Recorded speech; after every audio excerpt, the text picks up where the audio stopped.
సహోదరులందరికీ ప్రభువైన యేసుక్రీస్తు నామములో వందనాలు.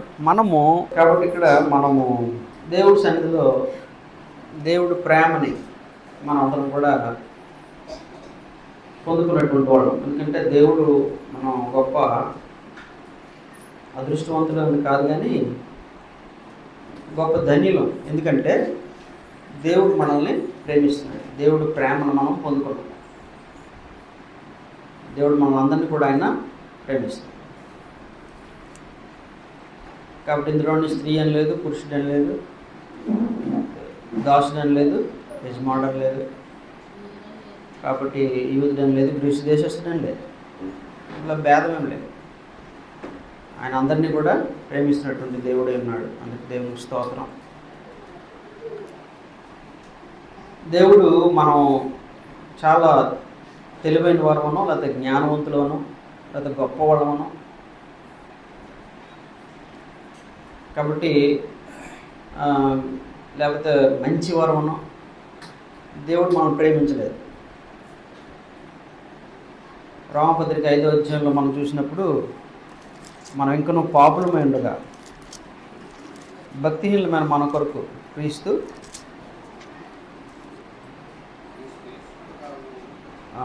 భక్తిహీనుల కొరకు చనిపోయాడు. 5వ అధ్యాయం 6వ వచనం. రోమపత్రిక 5వ అధ్యాయం 6వ వచనం అంటాం అన్న రాయబడిన మాట. ఎలాగే మనం ఇంకా బలహీనమై ఉండాలి. క్రీస్తు యుక్త కాలంలో భక్తిహీనుల కొరకు చనిపోయాడు. నీతిమంతుని కొరకు సైతం ఒకడు చనిపోవటం అరుదు. మంచివాని కొరకు ఎవడైనా ఒకవేళ తెగింపవచ్చును.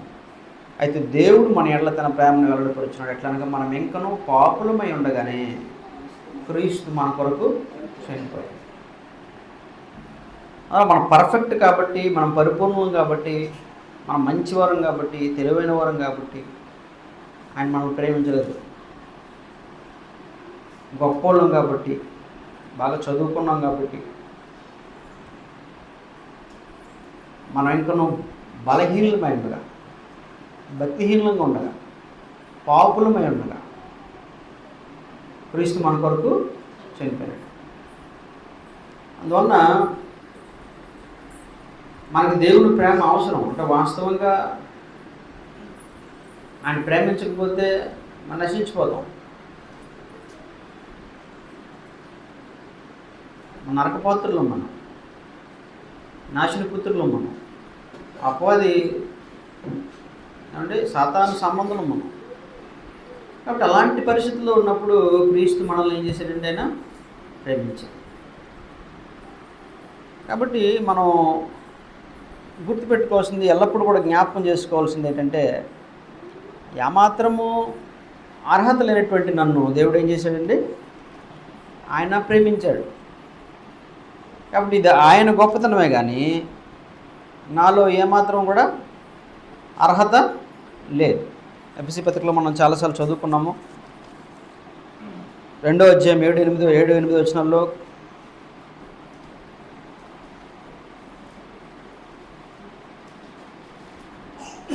ఎనిమిది 9 వచనాల్లో మీరు విశ్వాసం ద్వారా కృపచేతన రక్షింపబడి ఉన్నారు. ఇది మీ వలన కలిగినది కాదు, దేవుని వరమే. అది క్రియల వలన కలిగినది కాదు, కనుక ఎవరిని అతిశయపడ వీలు లేదు అన్నాడు. కాబట్టి మనం కృపచేతన రక్షింపబడ్డాం.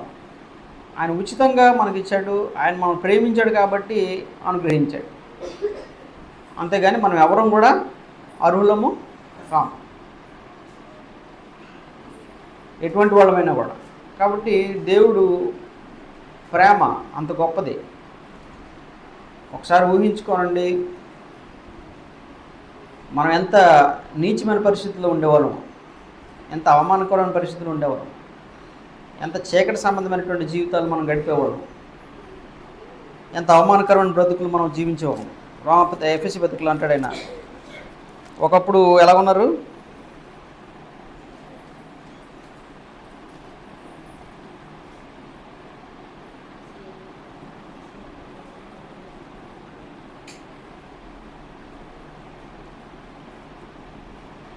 వచనం 4వ అధ్యాయం 18వ వచనం.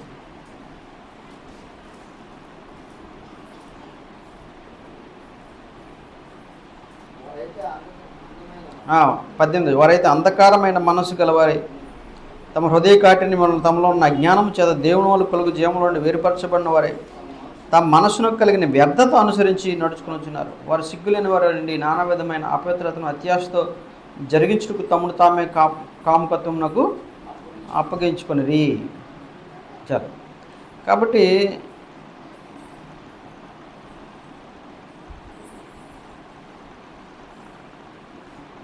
అలాగే 5వ అధ్యాయం 5వ అధ్యాయంలో మనం చూస్తాం 6, 7, 8 వచనాలు. వ్యర్థమైన మాట వలన ఎవరిని మిమ్మల్ని మోసపరచిన ఇక్కడ ఇట్టి క్రియలు వలన దేవుని ఒకటి అవిధేయుల మీదకి వచ్చిన కనుక మీరు ఎటువారితో పాల్వారండి. అక్కడ మీరు పూర్వమందు చీకటి అయి ఉంటారు, మీరు పూర్వమందు చీకటి అయి ఉంటారు అన్నాడు. అంటే చెడిపోయినటువంటి అంధకారమైన మనస్సు, చెడిపోయినటువంటి వాళ్ళం.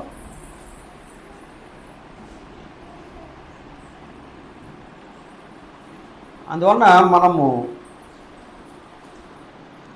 దేవుని న్యాయమైన తీర్పు వచ్చినప్పుడు దేవుని న్యాయమైన తీర్పుకు ఏమి తెలియజేస్తుంది? న్యాయమైన తీర్పు వీళ్ళు శిక్షకు అర్హులు అంతే. కాబట్టి ఇంక దేనికి పనికిరాడు. ఇంక దేనికి పనికి వస్తాడండి? శిక్షించబడ్డానికే పనికి వస్తాడు అనమాట. కాల్చి వేయబడ్డానికి తప్పితే దేనికి పనికిరాదు.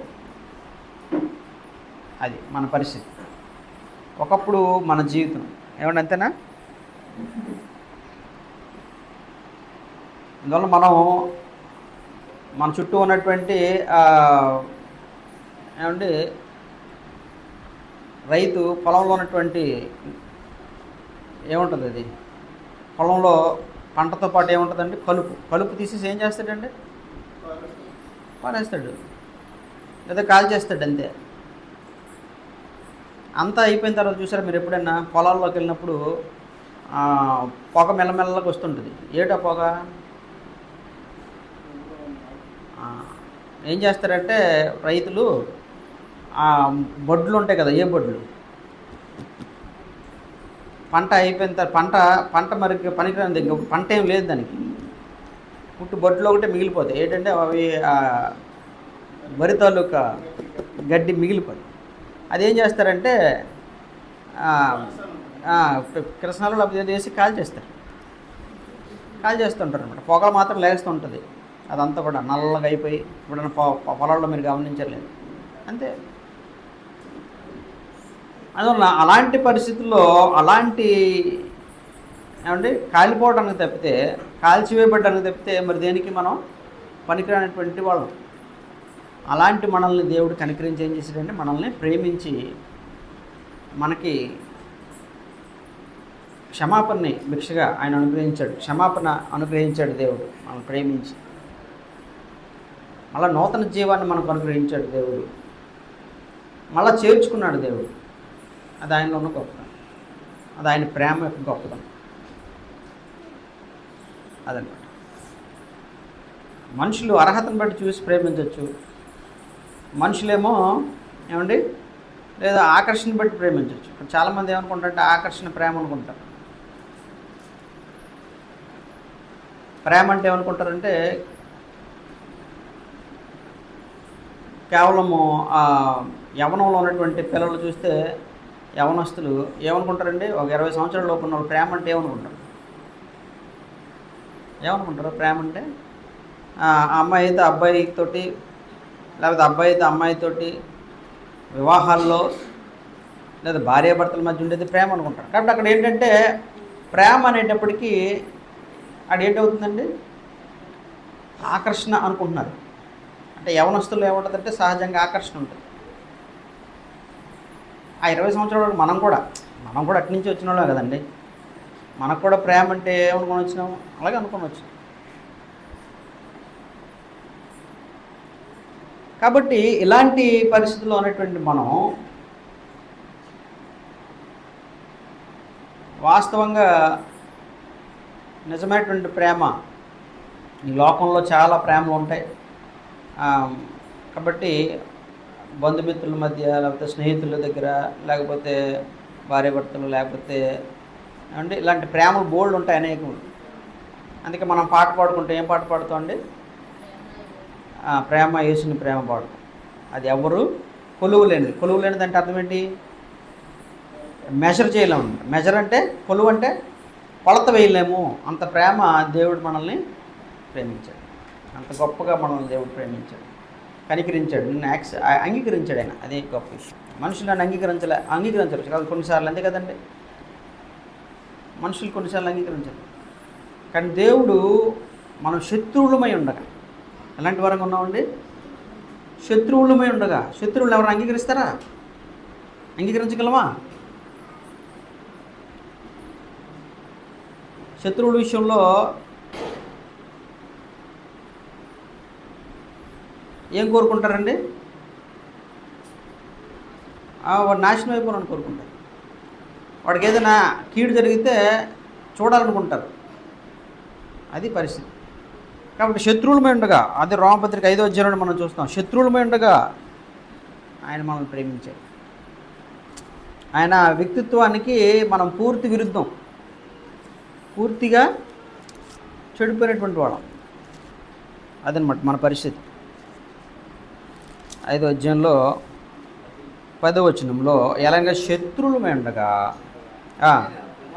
ఆయన కుమారుని మరణం ద్వారా మనం దేవునితో సమాధానపరచబడినాం.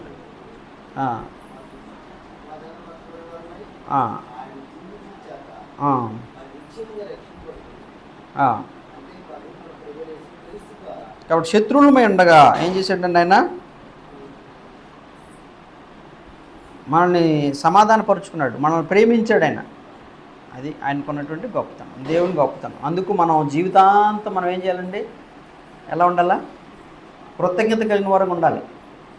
మన జీవితాంతం కూడా మనం రుణపడినటువంటి వాళ్ళం.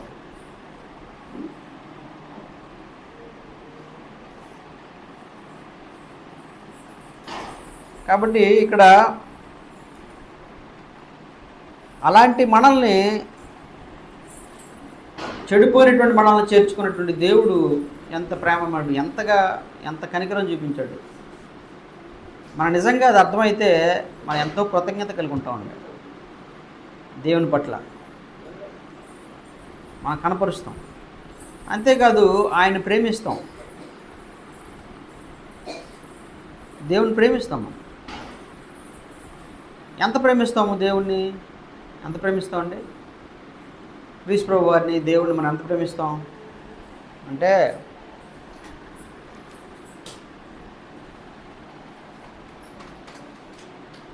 మన జీవితాంతం, మన జీవితం అంతటితో ఆయన ప్రేమిస్తాం. అదండి. కొరింథీ పత్రికలో, కొరింథీ రాసిన మొదటి పత్రిక 2వ పత్రిక 5వ అధ్యాయంలో ఆయన అన్నాడు, కొరింథీ రాసిన 2వ పత్రిక 5వ అధ్యాయము 14వ వచనం, క్రీస్తు ప్రేమ మమ్మను బలవంతం చేయుచున్నది. క్రీస్తు ప్రేమ మమ్మను బలవంతం చేయుచున్నది. ఏలి అనగా అందరి కొరకు ఒకడు మృతి పొందును గనుక అందరూ మృతి పొందిరని, జీవించు వారి మీద తమ కొరకు కాక తమ నిమిత్తం మృతి పొంది తిరిగి లేచిన వారి కొరకే జీవించుటకు ఆయన అందరి కొరకు మృతి పొందినని నిశ్చయించుకొనిచున్నాము. అదనమాట. క్రీస్తు ప్రేమ మమ్మల్ని బలవంతం చేస్తుంది. సో నా జీవితంలో నేను ఆయన ప్రేమిస్తాను, పరిపూర్ణంగా ప్రేమిస్తాను, నా జీవితం అంతటితో ప్రేమిస్తాను, నాకు ఆ ప్రేమ అర్థమైనప్పుడు. అదనమాట. కాబట్టి దేవుని కొరకు నేను కార్యాలు చేసేటప్పుడు ఆ కార్యాలు ఎలా చేస్తానండి? అది నా కొరకు కాదు, లేకపోతే మనుషుల కొరకు కాదు. ఎవరి కొరకండి? క్రీస్తు ప్రేమను బట్టి, ఆయన ప్రేమను బట్టి. కాబట్టి నేను చేసే నా జీవితంతో ఏం చేస్తాను? నా ప్రేమను దేవునికి వ్యక్తపరుస్తాను. ఎందుకంటే దేవా, నువ్వు నన్ను అంతగా ప్రేమించావు. కాబట్టి నా జీవితం అంతటితో నేను నీకు నా ప్రేమను కనపరుస్తాను. అందువలన మనం పౌలు ఇక్కడ అన్నట్టుగా క్రీస్తు ప్రేమ మమ్మల్ని బలవంతం చేయుచున్నది. జీవించే వారికి మీద తమ కొరకు కాక తమ కొరకు మృతి పొందిన వారి కొరకే జీవించమని నిశ్చయించుకున్నాడు. ఎవరు నిశ్చయించుకున్నాడట? పౌలు గారు నిశ్చయించుకున్నారు. కొరింథీ పత్రిక 2వ అధ్యాయంలో, మొదటి కొరింథీ పత్రిక 2వ అధ్యాయంలో పౌలు అంటాడు, ఇక మీదట నేను దేనిని మీ మధ్య ఎరక్కుందును అని నిశ్చయించుకుంటుని.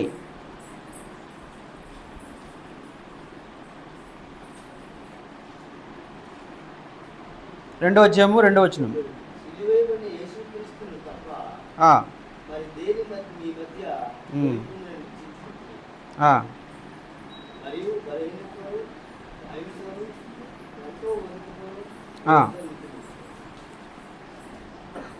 అదండి.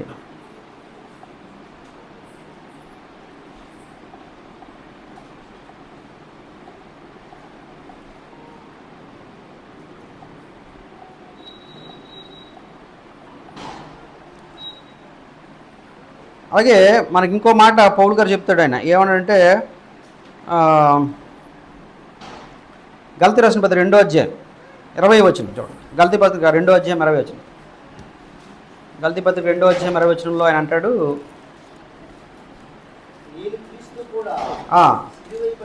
క్రీస్తు కూడా సిలువేయబడి ఉన్నాను, ఇకను జీవించినది నేను కాను. నేను కానంటే అర్థం ఏంటి? ఇక నా శరీరము, నా ఆలోచనలు, అంటే నా లాభము, నా గొప్పతనము ఏం లేదు. ఇక్కడ సిలువేయబడింది. దురాశలు సిలువేయబడ్డాయి. ఇక్కడ ఏంటంటే ఏమంటాడండి ఆయన ఇక్కడ 20వ వచనంలో, నేను క్రీస్తు కూడా సిలువేయబడిను, ఇక్కడ జీవించేవాడు నేను కాను, క్రీస్తే నా యందు జీవించున్నాడు. నేను ఇప్పుడు శరీరమందు జీవించిన జీవితం నన్ను ప్రేమించి నా కొరకు తాను అప్పగించిన దేవుని కుమారుని విశ్వాసం వల్ల జీవించున్నాను. కాబట్టి నేను జీవించే జీవితము, కాబట్టి నా జీవితంలో వచ్చేటువంటి క్రియలు, నా జీవితంలో వచ్చేటువంటి ఆలోచనలు మళ్ళీ పాపంతో ఉండేటువంటి కాదు. ఒకప్పుడు పాపంతో ఆలోచనలు, ఒకప్పుడు క్రియలు పాపయుక్తమైనవి, ఒకప్పుడు ఆలోచనలు పాపయుక్తమైనవి, ఒకప్పుడు మాటలు పాపయుక్తమైనవి. ఇక్కడ నేను జీవించే జీవితం ఏదండి?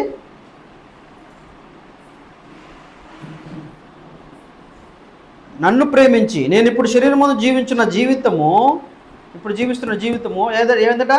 నన్ను ప్రేమించి నా కొరకు తాను అప్పగించిన దేవుని కుమారుని విశ్వాసం వలన జీవించున్నాను.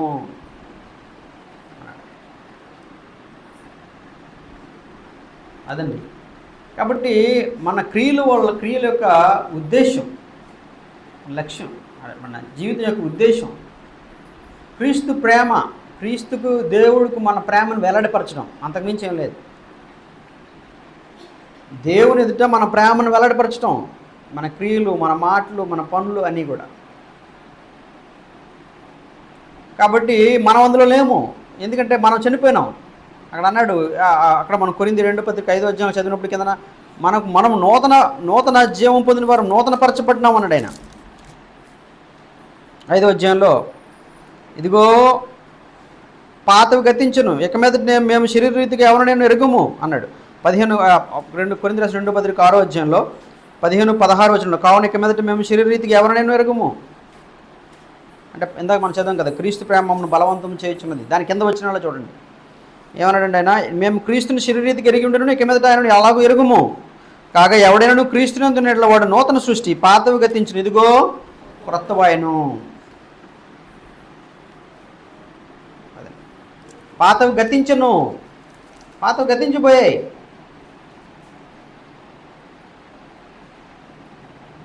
గతించిన కాలమే చాలును అన్నాడు. ఎక్కడ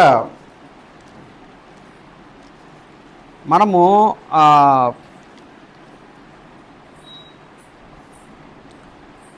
ఒకరితో ఒకడు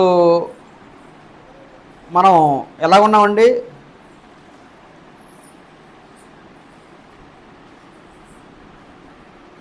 పాప సంబంధమైనటువంటి శరీర రీతిగా పాపంలో బ్రతికినటువంటి కాలం చాలును, ఇంకా అయిపోయింది, పాత గతించిపోయాయి. ఇప్పుడు మనం జీవిస్తున్న జీవితం కానీ మన అంతా కూడా, మన ఆలోచనలు, మన మాటలు, మన ప్రవర్తన, మన క్రియలన్నీ కూడా దేన్ని బట్టి? ఎవరి కోసం?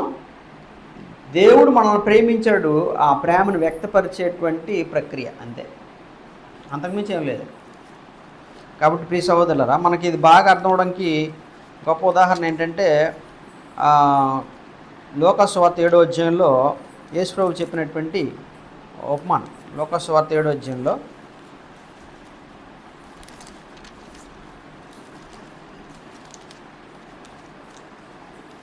లూకాసు సువార్త 7వ అధ్యాయంలో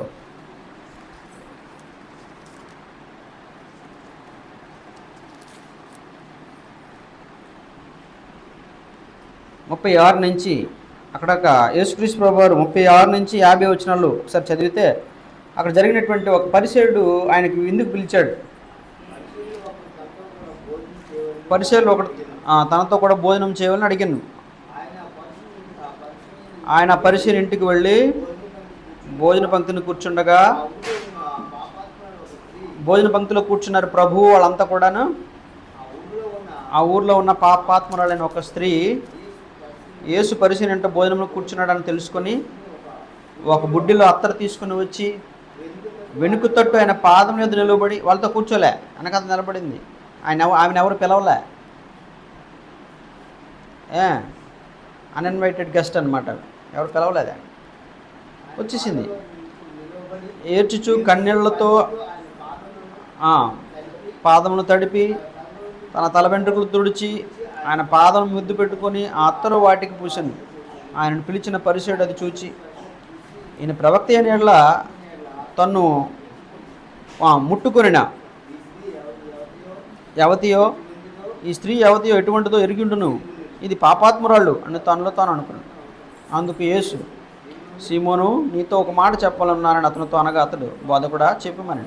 అప్పుడు యేసు, అప్పు ఇచ్చువానికి 2 రుణస్తులు ఉండేవి. వారిలో ఒకడు 500 దేనారములను మరి ఒకడు 50 దేనారములను వచ్చి ఉండ్రి. ఆ అప్పు తీర్చుటకు వారి వద్ద ఏమీ లేకపోయిన కనుక అతడు వారిద్దరిని క్షమించను.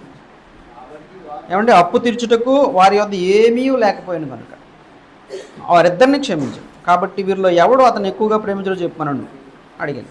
అందుకు సీమోను, అతడు ఎవరికి ఎక్కువ క్షమించినో వాడే అని నాకు తోచున్నదని చెప్పగా, ఆయన నువ్వు సరిగా యోచించుతూ అని అతనితో చెప్పి ఆ స్త్రీ వైపు తిరిగి సీమోను తిట్లేను, ఈ స్త్రీని చూచున్నావే, నేను నీ ఇంటిలోనికి రాగా నీవు నా పాదములకు నీళ్ళు ఇయ్యలేదు, కానీ ఈమె తన కన్నీళ్లతో నా పాదములను తడిపి తన తల వెంట్రుకలతో తుడిచింది. నీవు నన్ను ముద్దు పెట్టుకోలేదు, కానీ నేను లోపలికి వచ్చినప్పటి నుండి ఈమె నా పాదమును ముద్దు పెట్టుకుంటే మానలేదు. నీవు నూనెతో నా తల అంటలేదు, కానీ ఈమె నా పాదములకు అత్తరు పూసెను. ఆమె విస్తారముగా ప్రేమించను కనుక ఆమెకు విస్తార పాపములు క్షమించబడిన నీతో చెప్తున్నాను. ఎవరికి కొంచెముగా క్షమించబడినో వాడు కొంచెముగా ప్రేమించనని చెప్పి నీ పాపములు క్షమింపబడినవని ఆమెతో అన్నాను. అప్పుడు ఆయనతో కూడా భోజన పంక్తిని కూర్చుని వారు పాపములు క్షమించిన ఎతడెవడని తమలో తాము అనుకుని సాగరి. అందుకైనా నీ విశ్వాసమును రక్షించను, సమాధానం గలదానవై వెళ్ళమని ఆ స్త్రీతో చెప్పి. ఎంత గొప్ప సంఘటన చూడండి. పరిసయ్యుడు అంటే యేసుప్రభు గారు పాపులతో శంకరులతో భోజనం మాత్రమే చేయలేదు, పరిసయ్యులతో కూడా భోజనం చేశాడు ఆయన. పరిసయ్యులు కూడా భోజనాలు పెంచినటువంటి సందర్భాలు, ఇందులో ఇది ఒక సందర్భం. కాబట్టి భోజనం చేసినప్పుడు, భోజనాన్ని కూర్చున్నప్పుడు అంటే సహవాసంలో భోజనం కూడా ప్రాముఖ్యమైన పాత్రే. ఎందుకంటే నిష్కపటమైన హృదయంతో ఆహారం పుచ్చుకొని చుండ్రి అన్నాడు ఎక్కడ అపోస్తలుల 2వ అధ్యాయం. అందువల్ల మంచిది, అది మంచి అలవాటే, అనవైతే తప్పేం లేదు. అయితే యేసుక్రీస్తు ప్రభువు వారు కూడా భోజనానికి అందరితో పాటు కూర్చొని ఆయన భోజన పంక్తిలోనే అనేకమైన విషయాలు వారితో మాట్లాడుతుండేవాడు. ప్రభు శిష్యులతో వాళ్ళని తరిఫీదు చేసేటువంటి క్రమంలో, వాళ్ళతో కాలం గడిపేటువంటి క్రమంలో యేసు ప్రభు గారు ఎక్కువ వాళ్ళతో పాటు కూర్చొని భోజనం చేసేవాడు. కాబట్టి ప్రభు ఆ భోజనంలో కూర్చున్నప్పుడు ఒక పిలవకుండా ఆహ్వానింపబడినటువంటి ఒక వ్యక్తి వచ్చింది. ఆమె వచ్చి ఎక్కడ నిలబడిందంటే యేసుప్రభు పాదాల దగ్గర నిలబడి ఆమె ఏం చేసిందట, కన్నీళ్లతో పాదాలను తడిపి తల వెంట్రుకలతో తుడిచి అత్తరు పోసి ముద్దు పెట్టుకోవడం, యేసుప్రభు పాదాలను ముద్దు పెట్టుకోవడం ఆపలేదట. అంటే అలాగ అక్కడ కూర్చునే ఉంది. ఎవరేమనుకుంటారని ఆమె సిగ్గుపడలేదు. ఎవరేమనుకుంటారో, ఎవరేం భావిస్తారో అనుకోలేదు ఆమె. నేను ఇలాంటి దాన్ని కదా, నా జీవితం ఇలాంటిది కదా, నన్ను ఎవరైనా చూసినప్పుడు హేళన చేస్తారేమో, నవ్వుతారేమో అనుకోలేదు. ఎందుకంటే ఆమెకి అప్పుడు కనబడుతుందంతా ఎవరు కనబడుతున్నారు ఆమెకి? యేసుక్రీస్తు ప్రభువు వారే కనబడుతున్నారు. ఆమె హృదయం అంతా నిండిపోయి ఉన్నాడు ఆయన మనసు అంతా నిండిపోయి ఉన్నాడు ఆయన. కాబట్టి లోకంతో ఆమె ఏం ఆలోచించట్లేదు, ఆమెకు పని లేదు. ఎందుకంటే మహోన్నతుడకు దేవుడు ఇప్పుడు భోజనం పిలిచినాడు చూడండి, ఏమన్నాడు? ఈయన ప్రవక్తే అయితే అన్నాడు. అంటే ఈయన ఏమనుకుంటున్నాడు యేసు ప్రభుని? ఆ మామూలు ప్రవక్త అనుకుంటున్నాడు ఆయన. మామూలు ఒక మనిషి కింద చూస్తున్నాడు ఆయన్ని. చూడండి, యేసు ప్రభుకి ఆయనకి ఇవ్వాల్సిన గౌరవం కూడా ఇవ్వలేదు. కనీసం ఆయన పాదాలు కడుక్కోవటానికి నీళ్ళు ఇవ్వలేదు. కనీసం యూదుల్లో కనీస మర్యాద ఏంటండి? కనీస మర్యాద ఏంటో తెలుసా? వాళ్ళు దాసుడు లేకపోతే వాళ్ళు పిలిచి ఏం చేస్తారు? కాళ్ళు కడుక్కోవడానికి నీళ్ళు ఇస్తారు. అది ఫస్ట్, అది ప్రాథమికమైనటువంటి పని.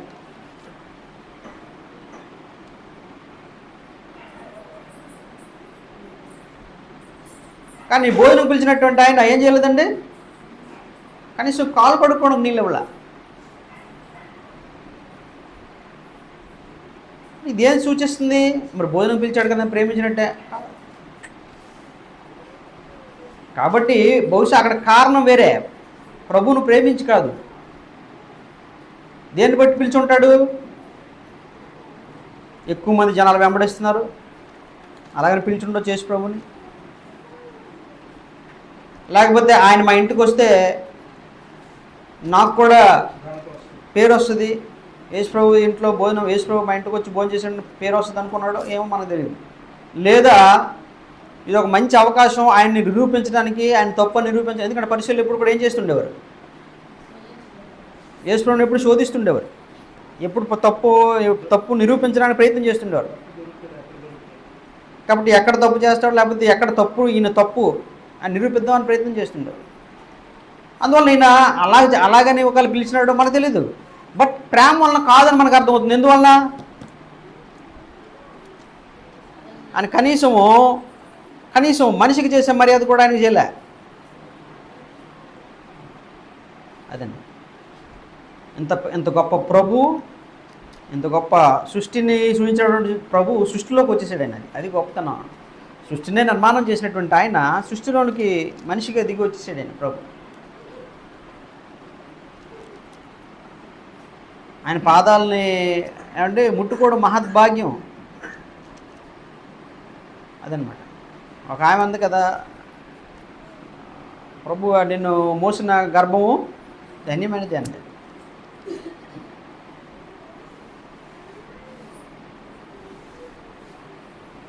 కాబట్టి ఆమె ధన్యములైనవి. కాబట్టి యేసుప్రభువు అన్నాడు, అంతకంటే నా మాట వినేవాళ్ళు ధన్యులు అన్నాడు అనుకోండి. అంటే ఆయన గ్రహించినటువంటి వాళ్ళు, ఆయన దేవుడు అని తెలుసుకున్నటువంటి వాళ్ళు, ఆయన ప్రభు అని శరీరంలో ఈ భూమి మీదకి వచ్చాడు, మంచిగా మన మధ్యలోకి శరీరంతో వచ్చేసాడు అని గ్రహించినటువంటి వాళ్ళు, ఆ ప్రభువుని సేవించటం, ప్రభువుని నన్ను ప్రేమించి నా ప్రభు వచ్చేసాడు అని తెలుసుకోవటం, అది గొప్ప భాగ్యం, అది గొప్పతనం. అది భూమి మీద ఉన్న గొప్పతనం అంతకంటే గొప్ప భాగ్యం అనమాట అది.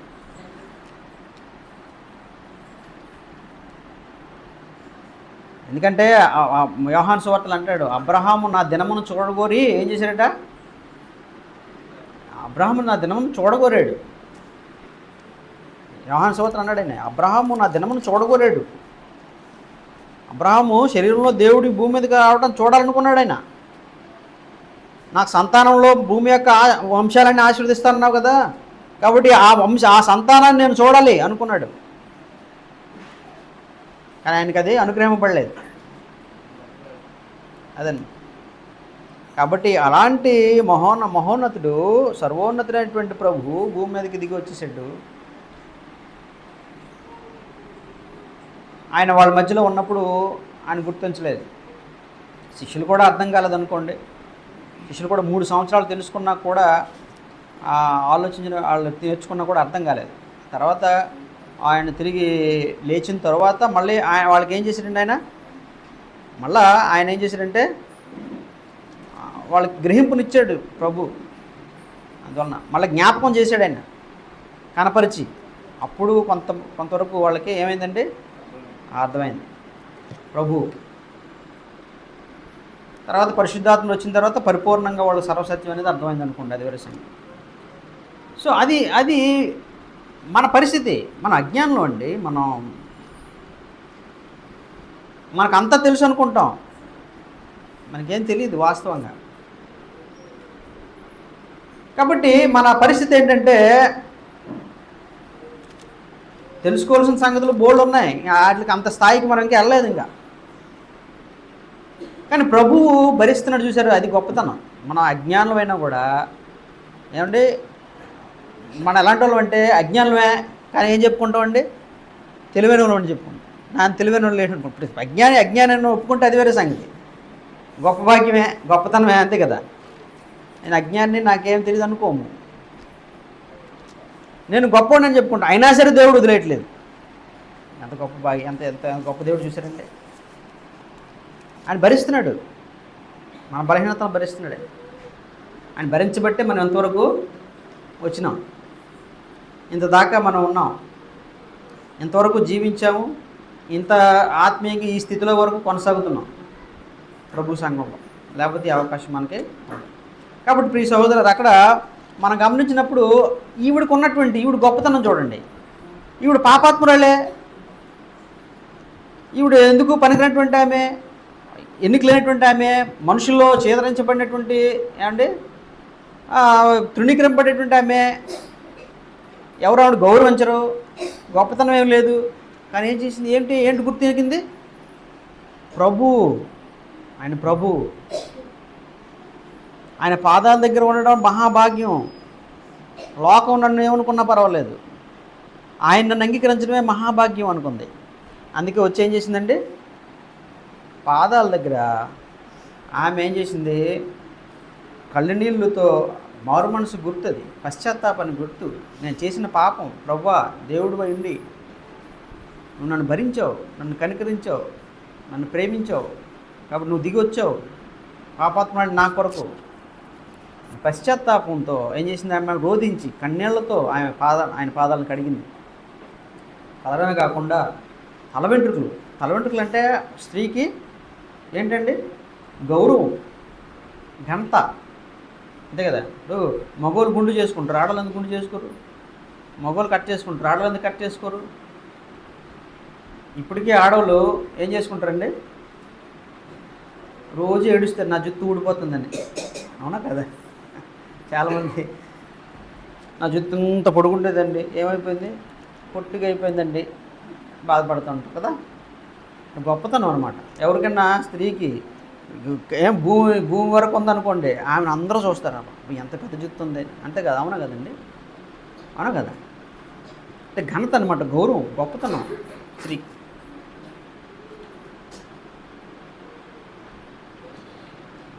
కానీ ఏం చేసింది, తీసుకెళ్ళి ఏం చేస్తుందంటే తలతో క్రీస్తు ప్రభు పాదాలని, నా ఘనత వేస్ట్, నీ పాదాలను తొడడానికి కూడా పనికిరాదు ప్రభువా, నీ పాదాలను అంటుకున్నదాన్ని తొడడానికి కూడా పనికిరాదు, అది నా గొప్పతనం, నీ పాదాల దగ్గర పనికిరాదు, నీ పాదాల ముందు పనికిరాదు. కాబట్టి గొప్పతనాన్ని ఏం చేసిందండి, ఆమె తల వెంట్రుకలతో తుడిచింది. తర్వాత తను ఎంతో కష్టపడి ఉంటుంది. ఏమంటే అత్తరంటే ఆ రోజుల్లో చాలా సంవత్సరం అంతా కష్టపడితేనే కానీ ఒక అత్తర బుడ్డి కొనలేరట, కాస్ట్లీయెస్ట్ అనమాట. కాబట్టి అలాంటిది ఆ కష్టాన్ని తను తీసుకొచ్చి ప్రభు అంటే తన జీవనం అంతా అనమాట, దాని అర్థం ఏంటంటే తన జీవనం అంతా తీసుకొచ్చి ప్రభు పాదాల మీద పడేసింది, అంతే. ప్రభువుని కనపరిచింది. అంతేకాదు ప్రభు పాదాలు పట్టుకుని వదలట్లేదామే, ముద్దులు పెట్టడం ఆపట్లేదు. అంటే అర్థం ఏంటంటే ప్రభు పాదాలని వదలటం లేదామే.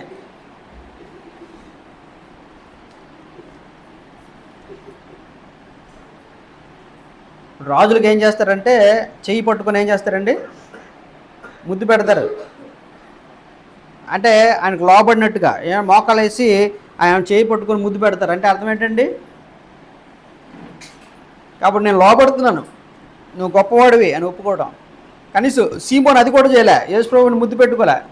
ఇప్పుడు యూదులకి మెడ మీద పడి ముద్దు పెట్టుకుంటారు, అది చేయలేదు ఆయన. కానీ ఈమె ఏం చేసిందండి, మెడ మీద కాదు, ఎక్కడ, చెయ్యి కాదు, ఎక్కడ, పాదాలు. అది ప్రభు ప్రేమ, దేవుడు ప్రేమను గుర్తించినటువంటి మనుషుల యొక్క జీవితం. మనుషులు ఇంకా దృష్టిలో ఉండరు, ఇంకా మనుషులు కాదు, నా ప్రభు చూడాలి, నా ప్రభు అంతే, నా ప్రభువుని నా నా నా ప్రేమ వ్యక్తపరచాలంతే, మనుషులు కాదు. అందువలన ఇక్కడ ఆ స్త్రీ అలా చేసేటప్పుడు ఈయనేమనుకున్నాడండి, అసలు ఈయన సిగ్గుపడాలి. ఏం చేయాలి, సిగ్గుపడాలా లేదా సీమోను? సరే నేను నీళ్ళు ఇవ్వలేదా, కనీసం మెడ మీద పడి ముద్దు పెట్టుకోలేదు, ఎంత గొప్ప పని చేస్తుంది ఆమె, అమ్మా నువ్వు చాలా గొప్పదాని అనాలా. ఈయనేమంటున్నాడు, ఎంత పాపాత్మురల్లో ఆయన ప్రవక్త అయితే తెలియదు ఆయనకి అన్నాడు.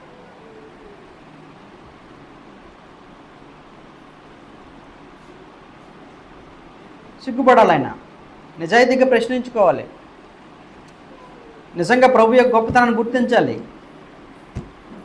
అని ఏం చేశాడండి ఆయన, ఈమె యావత పాపాత్మురాలు కదా, ఈమె గురించి తెలియదా, ప్రవక్త కదా, ప్రవక్త అయితే తెలుస్తుంది కదా అనుకుంటున్నాడు. అప్పుడు యేసు ప్రభు ఏం చేశాడండి, ఆయన ఉపమానం చెప్పాడు. కాబట్టి ఎన్ని దేనారట, 7వ అధ్యాయంలో ఎన్ని ధరలండి, ఒకడు 500 దేనారములు, మరి ఒకడు 50 దేనారములు వచ్చి ఉండ్రి. బాకీ పడినటువంటి వాడు ఆ అప్పు తీర్చుటకు వారి వద్ద ఏమీ లేకపోయిన కనుక అతడు వారిద్దరిని క్షమించాడు. అప్పు ఇద్దరిని క్షమించాడా, ఒకరిని క్షమించాడా? ఇద్దరి దగ్గర తీర్చడానికి ఏం లేదా, ఒకరి దగ్గర ఉంటే ఒకరి దగ్గర ఉందా? ఇద్దరి దగ్గర లేదు, ఇద్దరిని క్షమించాడు ఆయన. ఇద్దరి దగ్గర లేదు, ఇద్దరిని క్షమించాడు ఆయన.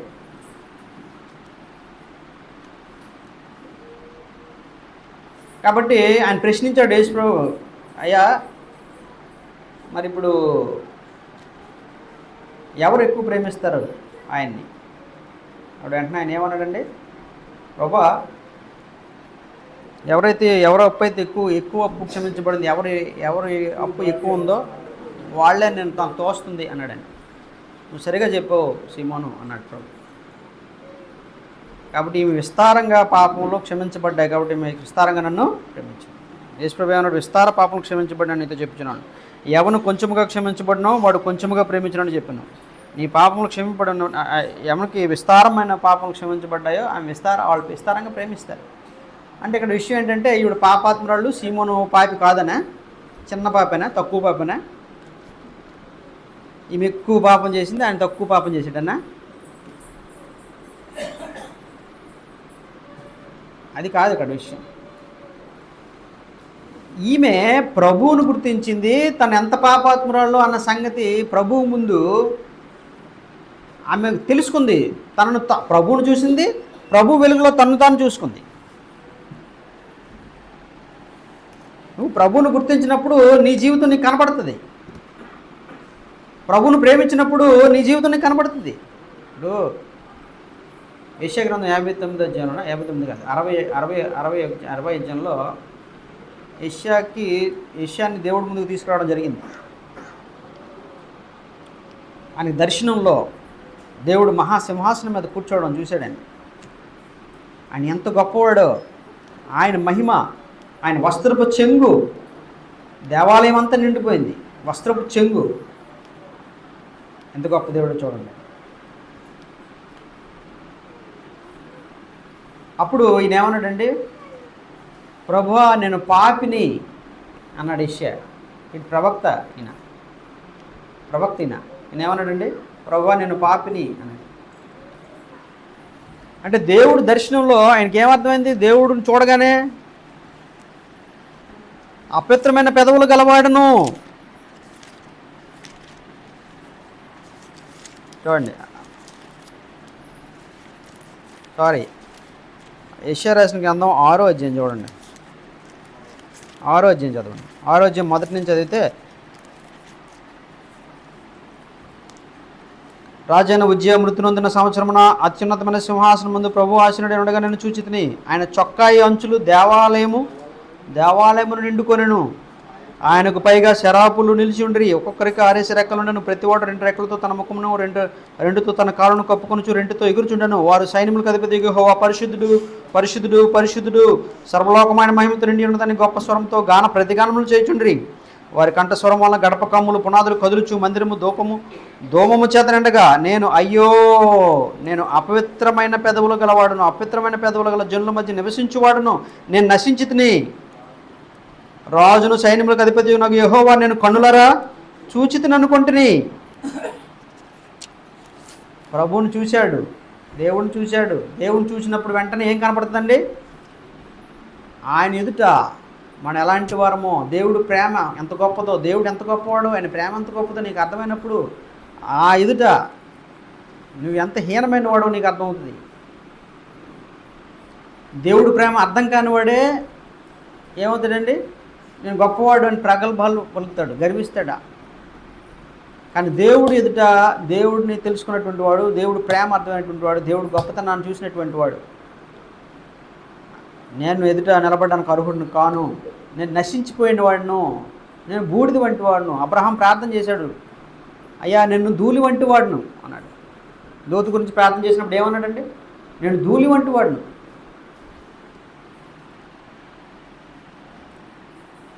అదనమాట. సో కాబట్టి ప్రియ సహోదరులారా, దేవుడు ప్రేమ, దేవుడు ఆయన యొక్క మహోన్నతమైనటువంటి ఆ స్థితి ముందు మనం ఎందుకు కొరగాని వారం. అయినప్పటికీ దేవుడు మనల్ని ప్రేమిస్తున్నాడు, దేవుడు మనల్ని కనికరిస్తున్నాడు. కాబట్టి ప్రియ సహోదరులారా, అది ఎప్పుడైతే అర్థమైందో ఈ పాపాలు కనపడ్డాయి, పాపాలను ఆమె చూడగలిగింది.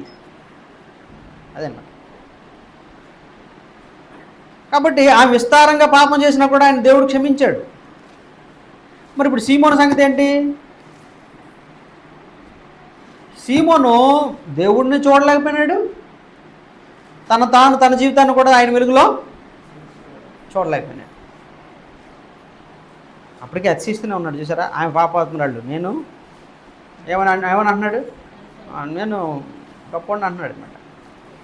నేను పిలిచాను, నేను కాబట్టి పిలిచాను యేసుప్రభుని భోజనంగా అంటున్నాడు.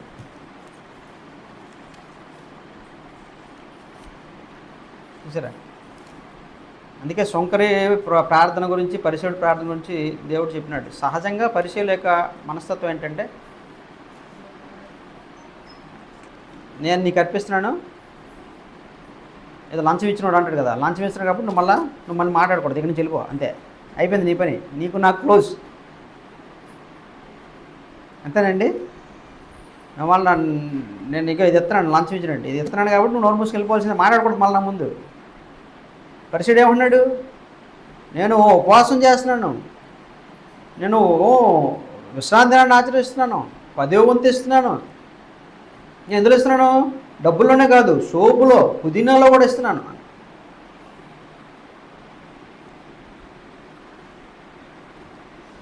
దేవుడికి ఇవన్నీ అవసరం అండి? దేవుడికి ఇవి కావాలా? దేవుడు దీన్ని బట్టే నేను ప్రేమించింది, దీన్ని బట్టి ప్రేమించాలైనా ఇదా ఆయన ప్రేమించడానికి అవసరమైంది? ఏం ఆలోచన ఉందా?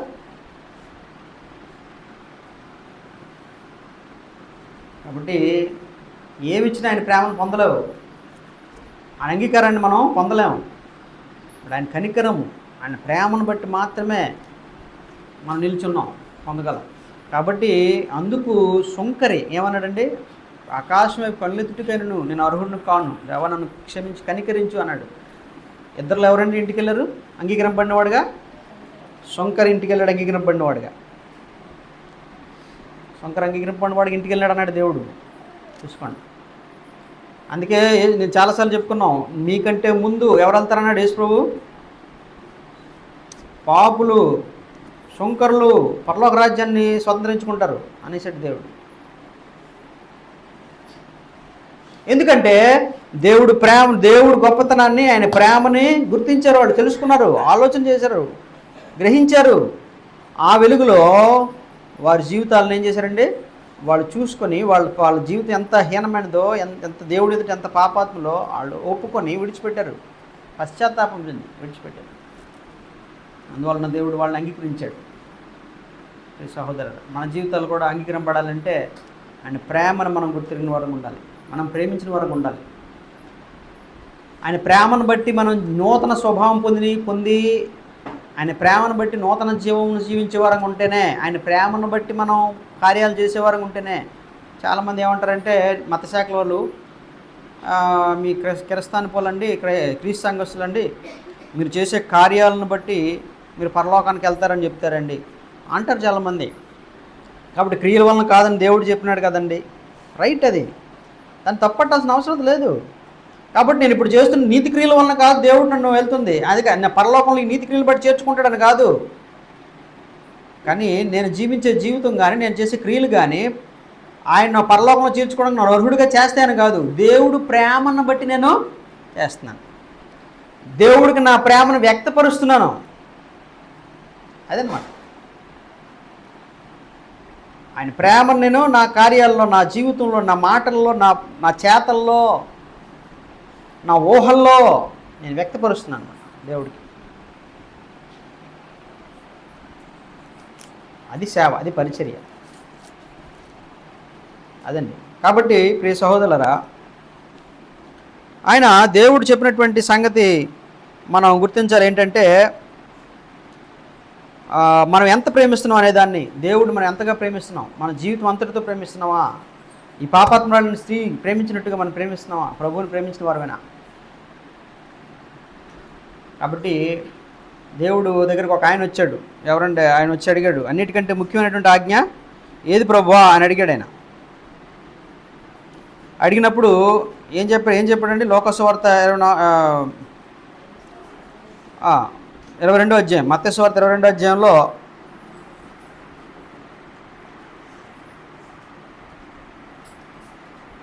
34 నుంచి 40 వచనాలు మనం చూసినప్పుడు పరిసయుడు వచ్చి అడిగాడు, ఆయన ప్రశ్నించాడు, అన్నిటికంటే ధర్మశాస్త్రంలో ముఖ్యమైన ఆజ్ఞ ఏది?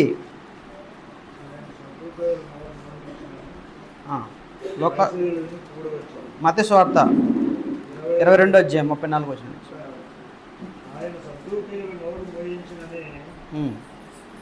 పరిసయ్యులు విని కూడి వచ్చిరి. వారిలో ఒక ధర్మశాస్త్ర ఉపదేశకుడు ఆయనను శోధించుచు, బోధకుడా, ధర్మశాస్త్రంలో ముఖ్యమైన ఆజ్ఞ ఏదని అడిగాను. అందుకాయన నీ పూర్ణ హృదయముతోను, నీ పూర్ణ ఆత్మతోను, నీ పూర్ణ మనస్సుతో, నీ పూర్ణ హృదయముతో, నీ పూర్ణ మనస్సుతో, నీ పూర్ణ ఆత్మతో, ఇంక అందులో ఇంకేం కనపడకూడదు, పరిపూర్ణంగా ప్రేమే కనపడాలా. నీ ఆలోచనలో, నీ ఊహల్లో. హృదయం అంటే ఏంటంటే ఆలోచనలకి, ఊహలకి, భావోద్వేగాలకి స్థానం, కేంద్రం. ఇంక నీకు ఏది కనపడకూడదు. నీకు మనుషులు కనపడుతున్నారంటే దేవుడు కనపడలేదని అర్థం, దేవుడు నీకు అర్థం కాలేదని అర్థం. అందువల్ల ఇక్కడ విషయం ఏంటంటే దేవుడే పరిపూర్ణమైన హృదయంతో, పూర్ణాత్మతో, పూర్ణ మనసుతో నీ దేవుడిని యెహోవాను. అందువలన ఎవరో తిట్టారనో లేకపోతే ఎవరో కొట్టారనో మనం అడిగాము. నిజంగా ప్రభుని ప్రేమిస్తే ఏం చేస్తామండి? ఆయన ఏం చెప్పినాడు అది చేస్తాం. ప్రభు నువ్వు నాకు ముఖ్యం, మనుషులు ఏమనుకుంటే నాకు అభ్యంతరం లేదు, నేను దాన్ని పట్టించుకోపో. అలా కాకపోతే ఆ ప్రేమ అర్థమైంది కాబట్టి శిష్యులు ఏం చేశారండి? యేసు ప్రభు కోసం ప్రాణాలు ఇవ్వడానికైనా వాళ్ళు వెనకాడలేదు. మమ్మల్ని చంపేసుకోవడం అంటే అంత సులువైన సంగతి అండి. వాళ్ళ కళ్ళ ముందు వాళ్ళ భార్యని, బిడ్డలని, వాళ్ళ కుటుంబాలని చంపేస్తుంటే ఏమండి అది అంగీకరించడం అంత సులువైనదా? కానీ వారి జీవితాలతో ప్రభువుని అంతగా ప్రేమించారు వాళ్ళు. మొదటి శతాబ్దం క్రైస్తవులు. కాబట్టి మా కోసం ప్రభు ప్రాణం ఇచ్చినప్పుడు మేము ఆయన కోసం ప్రాణం ఇవ్వటం పెద్ద గొప్ప విషయం కాదనుకున్నారు. పాపాత్మైన మా కొరకు ప్రభు ప్రాణం పెట్టినప్పుడు మేము బలహీనమైన మేము ప్రభు కొరకు ప్రాణం పెట్టడం పెద్ద విషయం, గొప్ప సంగతి కాదనుకున్నారు. కాబట్టి ఆ ప్రేమ బలవంతం చేసింది, ప్రేమ ప్రేరణ ఇచ్చింది, ప్రేమ మూలమైంది కార్యాలు చేయడానికి, దేవుని ప్రేమ. కాబట్టి ప్రియ సహోదరులారా, సంఘంలో మనం ఎందుని బట్టి మనం ఆరాధిస్తున్నామో, ఎందుని బట్టి ఆయన సన్నిధిలో ఉంటున్నామో మనం గ్రహించాలి. ఎంత బలహీనలుగా ఉన్నారంటే అండి, చాలాసార్లు అనిపిస్తుంది నాకు. అంటే వర్షం పడితే దేవుడి సన్నిధికి రావడం చాలామంది, అంటే అక్కడ వర్షం పడకపోయినంత వరకు ప్రేమ ఉంటుంది, వర్షం పడితే ఆ ప్రేమ ఎగిరిపోద్ది, ఎటు వెళ్ళిపోద్ది తెలియదు. ఇంత ఇంత అలాంటి హీనమైన ప్రేమ మనది. దేవుడు ప్రాణం ఇచ్చేట్టుగా ప్రేమిస్తే ఏమండి, మన దేవుడి సన్నిధికి రాలేని ప్రేమ ఇది. మొన్న మాట్లాడుకున్నాం మేము, ఏమండి మనోళ్ళు కూడా చాలామంది, కొంతమంది ప్రార్థనల కంటే ఎక్కువ మంది వస్తారండి, కొంతమంది ప్రార్థనలకి అంటే చాలా పలసపడిపోతారు జనాలు. అదేంటది, అది మన ప్రేమ దేనికోసం, దేని బట్టి, ప్రభు మీద ప్రేమను బట్టి వస్తున్నావా, లేకపోతే బిర్యానీ ఏమైనా అలాంటి ఏమైనా ప్రేమలు ఉన్నాయా, మనకు అర్థం కాలే. అంటే క్రైస్తవులను ఎలాగ అర్థం చేసుకోవాలి మనం, సంఘంలో ఉన్న వాళ్ళని? అంటే ఇంకా అలాంటి బలహీనలు ఉన్నారా? ఒకళ్ళు ఉంటే అది చాలా దారుణమైన పరిస్థితి అండి, అది చాలా హీనమైనటువంటి బ్రతుకు అది. ఇంకా హీనమైన పరిస్థితుల్లో ఉన్నారండి అంత. కాబట్టి ప్రియ సహోదరులారా, మనం ఎంత ప్రేమిస్తున్నామో, ఎలాంటి ప్రేమ కలిగి ఉన్నామో మనం చెక్ చేసుకోవాలి. కాబట్టి సంఘంలో ఏ కార్యక్రమం జరిగినా, ఏ పని జరిగినా దానికి మూలం ఏదవ్వాలండి? ప్రభు ప్రేమ. మనం దేవుడికి మన ప్రేమను వ్యక్తపరచడమే కారణం కావాలి, ఇంకేది కాకూడదు. తిమోతి రాసిన పత్రికలో ఒక మాట చదువుదాం. తిమోతి రాసిన మొదటి పత్రిక 1వ అధ్యాయం 3-5 వచనాలు. తిమోతి రాసిన మొదటి పత్రిక 1వ అధ్యాయం 3-5 వచనాలు.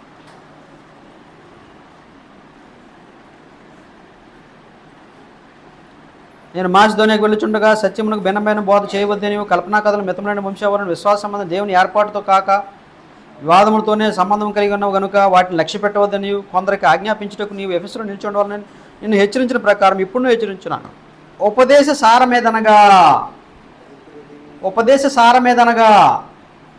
దేవుడి యొక్క ఉపదేశం సారమంతా ఏంటట? పవిత్ర హృదయం నుండి, మంచి మనస్సాక్షి నుండి, నిష్కపటమైన విశ్వాసము నుండి కలుగు ప్రేమయే.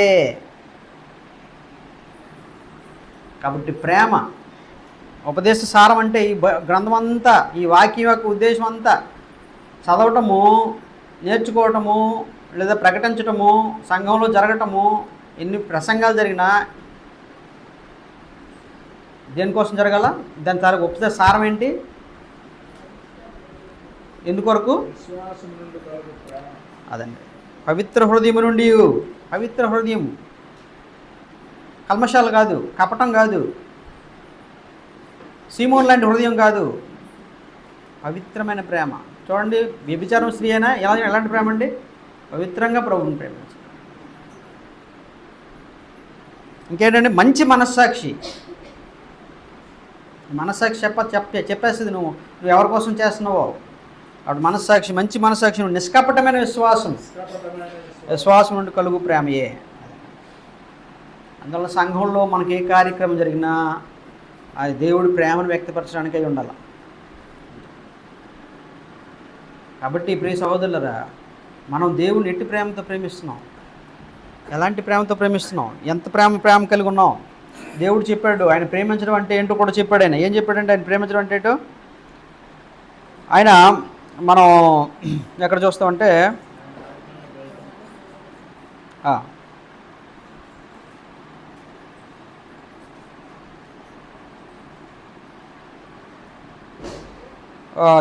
యోహాను రాసిన మొదటి పత్రిక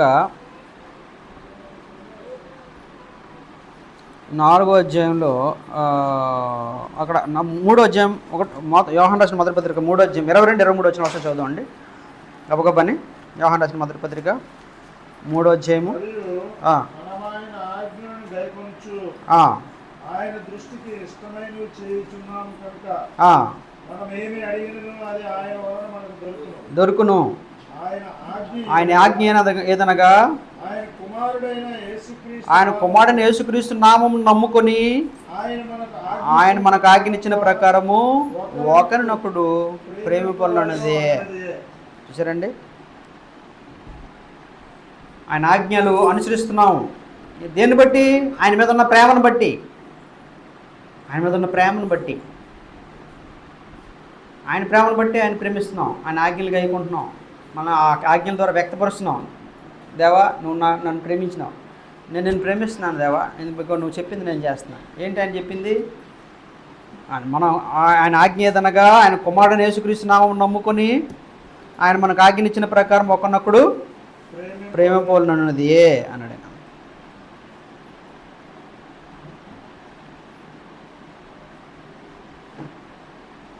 అలాగే 4వ అధ్యాయంలో మనం చూసినప్పుడు 4వ అధ్యాయంలో ఏం కనబడుతుందండి?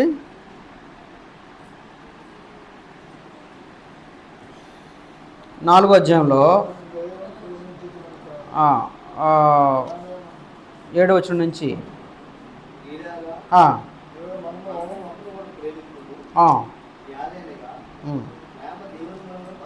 ప్రేమ దేవుని మూలంగా కలుగుచున్నది.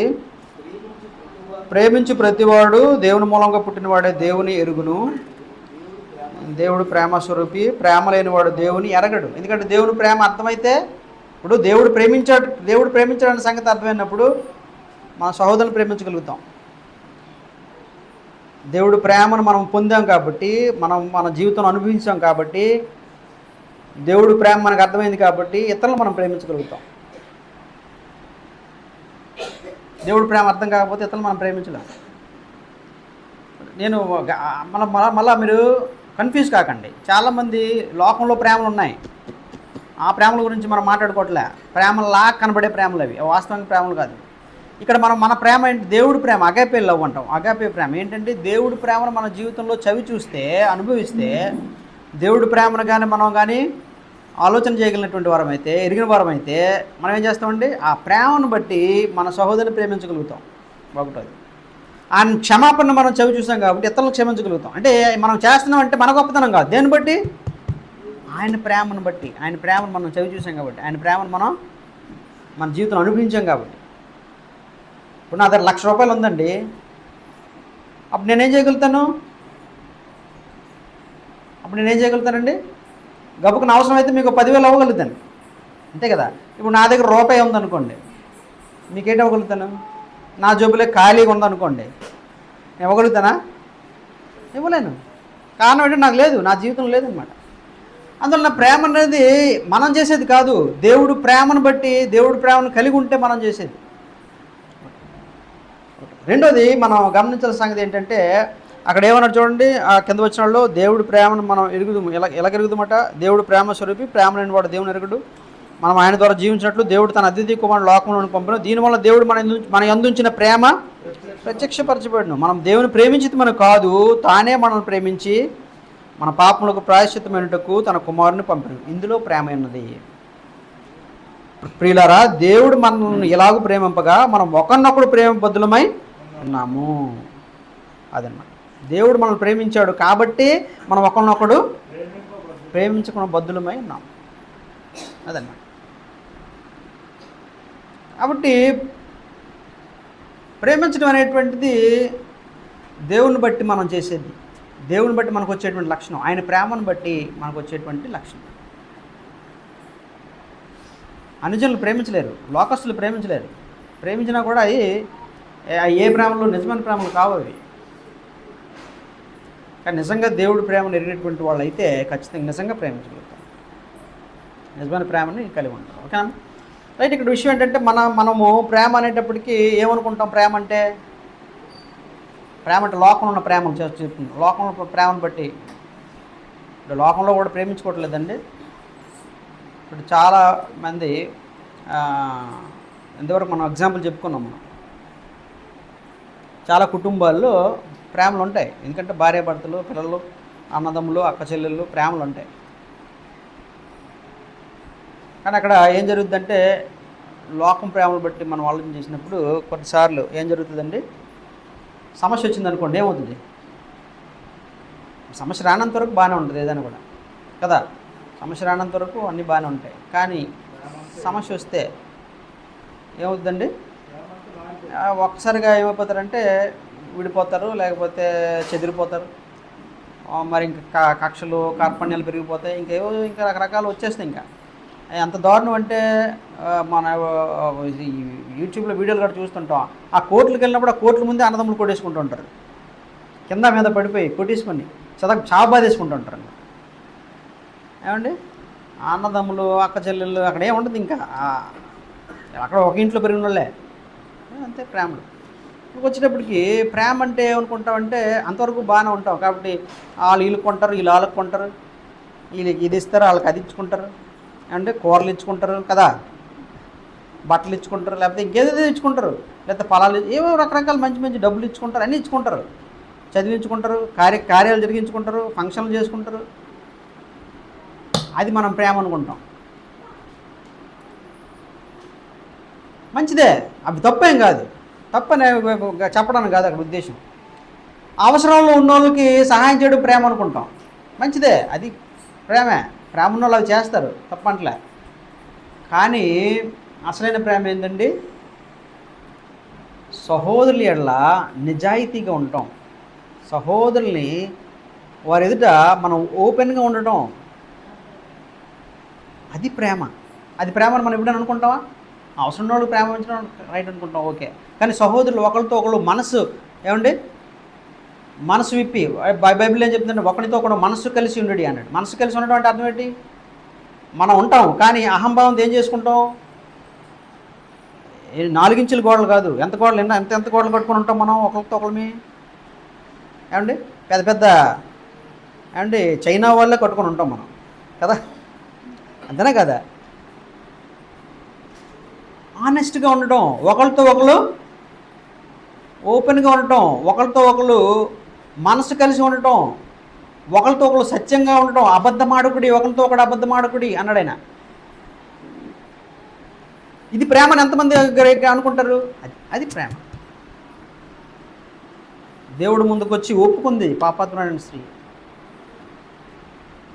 సీమోను అది చేయలేకపోయినాడు, ఇంకా మనుషులు చూశాడు ఆయన, అందులో ఓపెన్నెస్ లేదు. కాబట్టి ఇక్కడ విషయం ఏంటంటే అలాగూ మనం మనుషుల మధ్య సత్యంగా ఉండడం, సహోదరులతో, మనుషులు అంటే అందరితో మనం ఉండలేండి. ఇప్పుడు అందరితోటి బయటకు పోయి మా ఇంట్లో విషయాలు చెప్తానంటారంటే అంటామేంటి మనం? అంటే నేను ఏమనుకుంటున్నా అంత చెప్తే నన్ను కూర్చోబెడతారు ఎవరు, నువ్వు దారిని పోయేవాడిని. అది కాదు, సహోదరులు, సంఘంలో ఉన్న సహోదరులు అన్నాం. దేవుడు ఒకరినొకడు ప్రేమించుకోండి అంటే ఒకరినొకడు ఎవరినని? సంఘంలో ఉన్నవాడిని. కాబట్టి సంఘంతో ఎలా ఉండాలి మనం? ఒకరితో ఒకరు అరమరికలు లేనటువంటి, నిజమైనటువంటి, యథార్థవంతమైనటువంటి, నిజాయితీ కలిగినటువంటి హృదయాలతో, ప్రోక్షింపబడిన హృదయాలతో మనం సంబంధం కలిగి ఉంటాం. అది ప్రేమ. అయితే మనం తప్పులు చేయమా? ఒకరికొకరు వ్యతిరేకం కొన్నిసార్లు జరగవా? లోపాలు ఉండవా? ఉంటాయి. కానీ ఏం జరుగుతుంది ఉన్నప్పుడు? ఏం జరుగుతుంది? మత్తయి సువార్త 18వ అధ్యాయంలో ఉన్నట్టుగా నీకు ఒక సహోదరుడు నిన్ను ఒక సహోదరుడు నీకు తప్పిదం చేసిన ఎలా నువ్వేం చేయాలా? వెళ్ళి మాట్లాడాలి. వెళ్ళి మాట్లాడినప్పుడు ఇద్దరు కూడా ఏమవుతారండి? అరమరకలు లేని వాళ్ళు అయితే, నిజంగా దేవుని ప్రేమ కలిగిన వాళ్ళు అయితే ఏం చేస్తారు? అవును సహోదరుడా, నేను తప్పు చేసిన, లేకపోతే ఇదిగో ఇది అపార్థం జరిగింది, ఇది ఓపెన్నెస్, అది ప్రేమ. కానీ మనం ఏంటంటే ఎవరైనాదని చెప్తే అండి ఏం చేస్తారండి? ఇదండి జరిగిన తప్పు నా ఎడల, ఇదిగో సహోదరుడు ఇది తప్పు చేసామంటే ఏం చేస్తాం? నేను తప్పు చేసిన అంటావా అని ఏం చేస్తామంటే మళ్ళీ తిరిగి మనం కక్షలు పెంచుకునే పరిస్థితి. కాబట్టి కక్షల్ని పెంచుకోవటం అది దేవుడి ప్రేమ? అది దేవుడి విధానమా? కాదు. కాబట్టి ఒకడు అంటే లోపాలని ఏదో అవమానపరచడం చూపించడం కాదు ఇక్కడ. ఇది తప్పు, ఇది కాదు అన్నప్పుడు సహోదరులు వాక్యం తెలిసినప్పుడు, ఎందుకంటే దేవుడు వాక్యం తెలిసినటువంటి సేవకులు ఉంటాం కాబట్టి, దేవుడు వాక్యాలు చెప్పినటువంటి వాళ్ళు ఉంటాం కాబట్టి మాకు తెలిసినటువంటి జ్ఞానం, మేము జ్ఞానవంతులు ఉండాలి. దేవుడు వాక్యంలో ఉన్నటువంటి సంగతులు చెప్తాను, నేను చెప్తాను, లేకపోతే అయ్యగారు చెప్తారు. కాబట్టి ఈ విషయాలు చెప్పినప్పుడు అది అవగాహన చేసుకుంటే మన మంచి కొరకు, మన మేలు కొరకు, ఇది చేస్తే బాగుంటుంది అని చెప్పినప్పుడు ఇది కాదు విధానం, ఇది విధానం, దేవుడు చెప్పిన విధానం ఇది, దేవుడు వాక్యం బట్టి అన్నప్పుడు అది అంగీకరించేటువంటి మనసు, లేకపోతే తను ఈ చేసినటువంటి సమస్య లేకపోతే పొరపాటు తెలుసుకోగలిగినటువంటి మనసు ఉండటం, అది నిజమైనటువంటి ప్రేమ. ఏమండి ఒకటి పొగిడితేమో ఊరంతా తగలబెట్టేంత సౌండ్ వచ్చేది.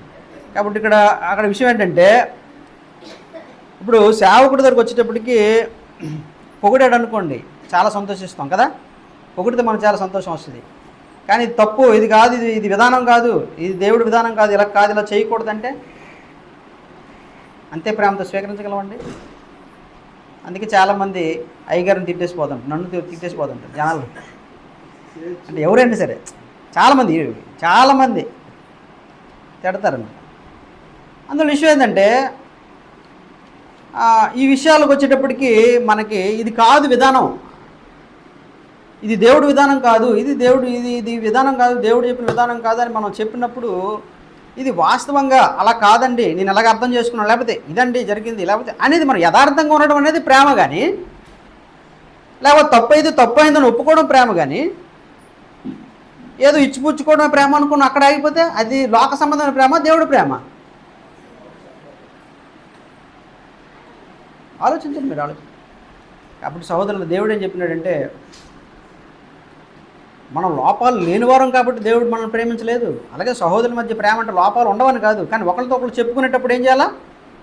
ఒకరితో ఒకరు చెప్పుకొని వ్యక్తిగతంగా మనం మాట్లాడుకుని లోపాలను సరిదిద్దుకునేటప్పుడు అంగీకరించే హృదయం ఉండాలి, యథార్థమైన హృదయాలు ఉండాలి. అది ప్రేమ. మనం ఎక్కడ ఆగిపోయినాం అంటే లోకంలో ప్రేమల దగ్గర ఆగిపోయినాం. ఏదో కనబడే, కంటికి కనబడే మనుషుల ప్రేమను మన ప్రేమని భ్రమిస్తున్నాం. అందువల్ల ప్రియ సహోదరులారా, దేవుడు చెప్పిన సంగతి ఏంటంటే మరొకసారి చదివేసి మనం ముగించేద్దాం. 4:7 నుంచి, ప్రియులారా మనం ఒకరినొకడు ప్రేమింతము, ఏలనగా ప్రేమ దేవుని మూలముగా కలుగుతున్నది. ప్రేమ ఎక్కడి నుంచి రావాలి? దేవుని మూలంగా. అంటే దేవుడు మనల్ని ప్రేమించాడు కాబట్టి అక్కడి నుంచి రావాలి ప్రేమ. దేవుడు నన్ను ప్రేమించాడండి కాబట్టి నేను నా సహోదరుని ప్రేమిస్తాను, నా సహోదరుడితో యథార్థంగా ఉంటాను, నా సహోదరుని అంగీకరిస్తాను, నా సహోదరుడు నేను తప్పు చేసినప్పుడు లేకపోతే సమస్య వచ్చినప్పుడు యథార్థంగా ఉంటాను, నా సహోదరుడు తప్పుగా ప్రవర్తిస్తే తప్పుగా ఒప్పుకుంటాను. అది ప్రేమ. అందువలన అక్కడ ఏమన్నాడంటే ప్రేమ దేవుని మూలం కలుగుతుంది. ప్రేమించి ప్రతివాడు దేవుని మూలంగా పుట్టినవాడే దేవుని ఎరుగును. అది దేవుని ఎరిగినటువంటి వాడే ప్రేమించగలుగుతాడు అన్నమాట. దేవుడు ప్రేమ స్వరూపి, ప్రేమ లేని వాడు దేవుని ఎరగడు. మనం ఆయన ద్వారా జీవించినట్లు దేవుడు తన అద్వితీయ కుమారుడు లోకంలోనికి పంపెను. దీనివల్ల దేవుడు మనం అందించిన ప్రేమ ప్రత్యక్షపరచబడును. మనం దేవుని ప్రేమించేది మనకు కాదు, కానీ తానే మనల్ని ప్రేమించి మన పాపలకు ప్రాయశ్చిత్తమైనటకు తన కుమారుని పంపెను. ఇందులో ప్రేమ ఉన్నది. ప్రియులారా, దేవుడు మనల్ని ఎలాగ ప్రేమింపగా మనం ఒకరినొకడు ప్రేమబద్ధులమై ఉన్నాము. కాబట్టి దేవుడు ప్రేమలో నుంచి దేవుడు చెప్పిన ఆజ్ఞని దేవుడికి మనం వ్యక్తపరచడానికి, ప్రేమను వ్యక్తపరిచే కార్యక్రమంలో భాగంగా మన సహోదరులు కూడా ప్రేమించవలసినటువంటి వారంగా ఉంటాం. ప్రియ సహోదరులు, అది ప్రేమ.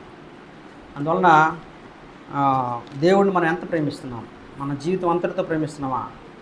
మనం పూర్ణ హృదయంతో ప్రేమిస్తున్నామా? పూర్ణమైన ఆత్మతో, పూర్ణమైన మనసుతో ప్రేమిస్తున్నామా?